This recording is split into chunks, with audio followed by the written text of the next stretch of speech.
एक बार की बात है, पूरे दिन भर जंगल में घूमने के बाद भी शेर को कोई शिकार नहीं मिलता। तब शेर सोचता है। आज तो एक भी शिकार नहीं मिला। पता नहीं जंगल के सारे जानवर कहाँ चले गए हैं। कुछ तो उपाय करना होगा, नहीं तो आज भूखा ही सोना पड़ेगा। शेर ऐसे सोचते हुए जंगल में घूम रहा था कि तभी उसे एक गड्ढा दिखाई देता है। गड्ढे को देखते ही शेर के मन में एक आइडिया आता है और वो सोचता है। अगर मैं इस गड्ढे में गिरने का नाटक करूं, तो कोई ना कोई जानवर मुझे बचाने जरूर आएगा।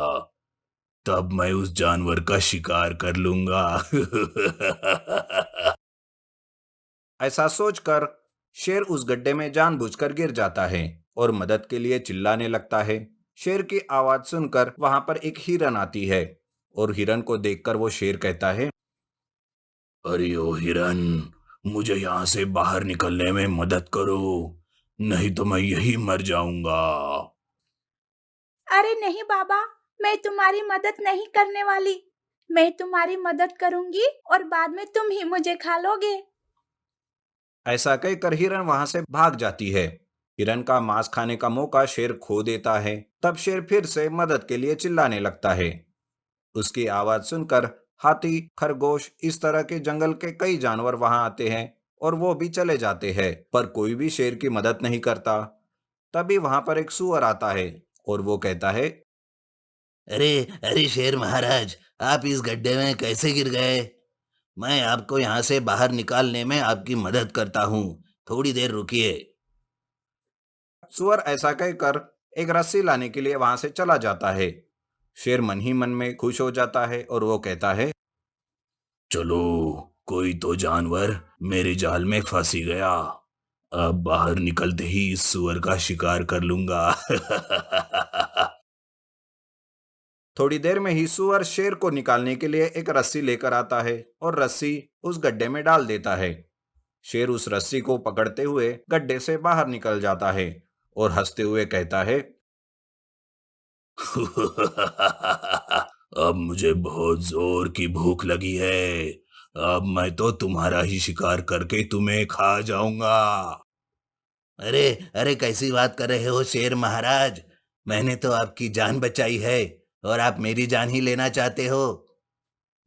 अरे मूर्ख सुअर, ये तो मेरा ही एक प्लान था तुम्हें फंसाने के लिए।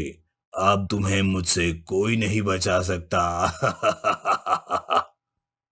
ऐसा कहकर शेर सुअर पर हमला करने जाता है, पर वो वहां से भाग जाता है और भागते भागते उसे रास्ते में एक हिरन मिलती है। वो हिरन से शेर से बचाने के लिए कहता है। तब हिरन कहती है। क्या कहा? शेर गड्ढे से बाहर निकल गया? अरे मूर्ख सुअर, तुमने तो खुद के पैर पर कुल्हाड़ी मार दी है।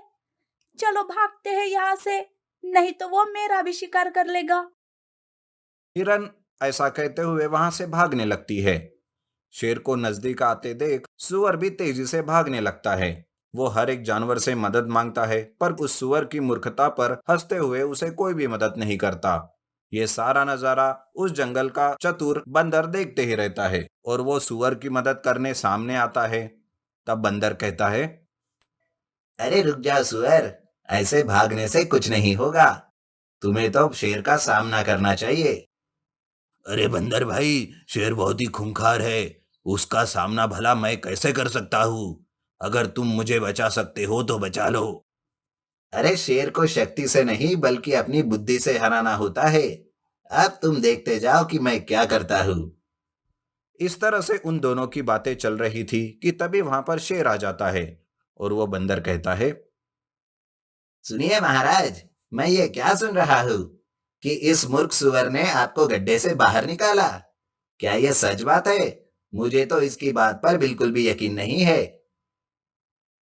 अरे बंदर, इस सुअर ने सच में मुझे ही गड्ढे से बाहर निकाला है। नहीं नहीं महाराज, ये नहीं हो सकता। ये मूर्ख सुअर आपकी मदद कर ही नहीं सकता। अरे ये तो अपनी खुद की मदद नहीं कर सकता तो आपकी क्या करेगा? मुझे तो आपकी बात पर बिल्कुल भी भरोसा नहीं है। अरे ओ बंदर, क्या कह रहे हो? मेरी बात पर तुम्हें भरोसा नहीं? ठीक है, चलो मैं तुम्हें दिखाता हूँ कि उसने मुझे कैसे गड्ढे से बाहर निकाला। ऐसा कहते हुए शेर, बंदर और सूअर तीनों मिलकर गड्ढे के पास जाते हैं और शेर फिर से उस गड्ढे में छलांग लगाता है और वहां नीचे जाकर कहता है, अरे ओ सुअर, चल अब मुझे गड्ढे से फिर से बाहर निकाल। तब बंदर और सूअर दोनों भी शेर पर हंसने लगते हैं। बंदर कहता है, क्यों महाराज, प्लानिंग करके जानवरों को गड्ढे में फंसाना चाहते हो ना? अब तुम खुद ही फंस गए। अब तुम्हें कोई बचाने वाला नहीं है। सड़ते रहो जिंदगी भर यही में। ऐसा कहकर वो दोनों भी वहां से चले जाते हैं और वो भूखा शेर उसी गड्ढे में फंस जाता है। इस तरह से चतुर बंदर ने एक मूर्ख सूअर को भूखे शेर से अपनी चतुराई से आखिर बचा लिया।